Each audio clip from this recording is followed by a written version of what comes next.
Henri n'avait pas bu depuis 2 jours. Il était vite venu à bout de sa réserve d'eau qu'il avait prévue pour 3 jours d'exploration.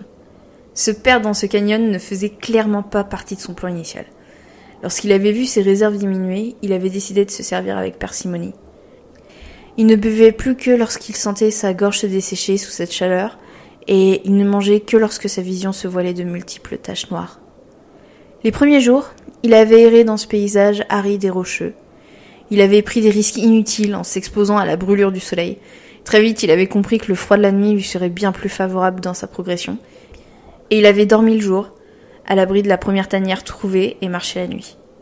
Ainsi, il souffrait moins. Mais son sens de l'orientation s'en était trouvé assez limité. Dans l'obscurité, chaque buisson qu'il rencontrait lui rappelait le précédent et il aurait juré qu'il tournait en rond déjà depuis plusieurs jours. Il se laissait guider par les étoiles, bien qu'il n'y connaisse rien, mais il espérait un miracle. L'objectif était simple. Il fallait toujours suivre la même constellation. Le problème n'était pas vraiment dans cette simplissime maxime. Non, le problème, c'était de retrouver cette constellation nuit après nuit. Et pour ça, Henri, il n'était pas vraiment doué. Non, fallait dire ce qu'il était. Henri était sacrément quiche. Il commençait réellement à désespérer. S'il ne trouvait pas rapidement une solution, il ne donnait pas cher de sa peau. Il évitait de penser à lui-même lorsqu'il croisait le squelette d'un animal sur son chemin, mais une petite voix au fond de lui ne pouvait s'empêcher de tirer la sonnette d'alarme. T'es cuit, mon pote. Cuit. Tu vas crever de soif dans ce désert et une fois que tu seras aussi sec que le vagin de ta grand-mère, tu vas rôtir. Ta chair va chauffer petit à petit comme un œuf sur le plat et pouf! Un steak bien grillé pour les coyotes. Tu as les pieds dans le barbecue géant, mon gars. Manque plus que la pique dans le derrière et tournez les brochettes. À chaque fois qu'elle apparaissait, Henri tentait de la faire disparaître à coups de chansonnette ou de répliques de films hurlés dans sa tête. Il essayait vraiment tout. Il en était venu à compter tous les cactus qu'il rencontrait, mais même ces chardons avaient cédé leur place aux dunes. Il pouvait toujours compter les grains de sable. C'était un pas de plus vers la folie, mais c'était toujours mieux que d'entendre les jérémiades de cette stupide voix. Elle le laissait jamais tranquille. Ce jour-là, alors qu'il dormait paisiblement à l'abri du soleil, il perçut un léger bourdonnement. Il n'y prêta pas tout de suite attention. Sûrement c'est un truc qui lui jouait un mauvais tour. Il aimait voir ses yeux s'emplir d'espoir lorsqu'il pensait avoir trouvé une source d'eau pour mieux l'abattre quand la réalité s'imposait.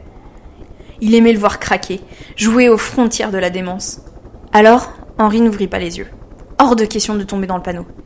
Et pourtant, le son s'intensifiait toujours plus. Et bientôt, il fut accompagné de vibrations. La pierre vibrait sous les fesses d'Henri. Ça, la voix, elle pouvait pas l'inventer. Quelque chose était là. Il courut vers l'ouverture de la gorge et scruta le ciel.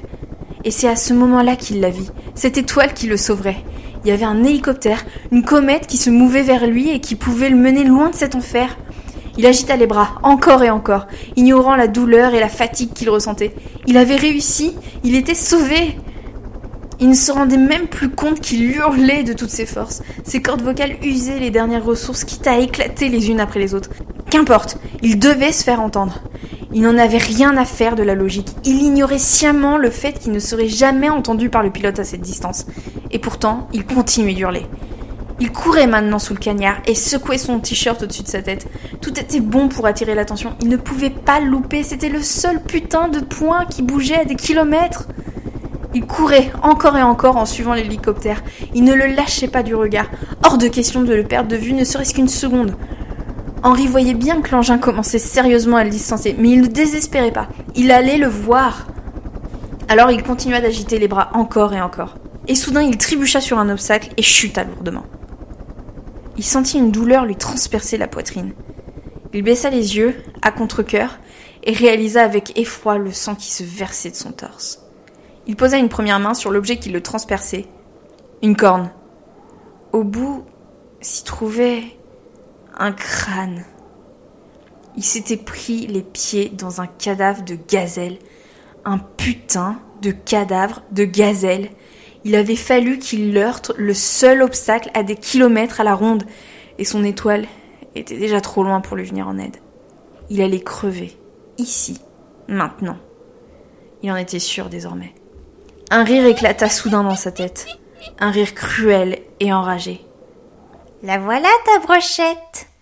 Que la cuisson commence.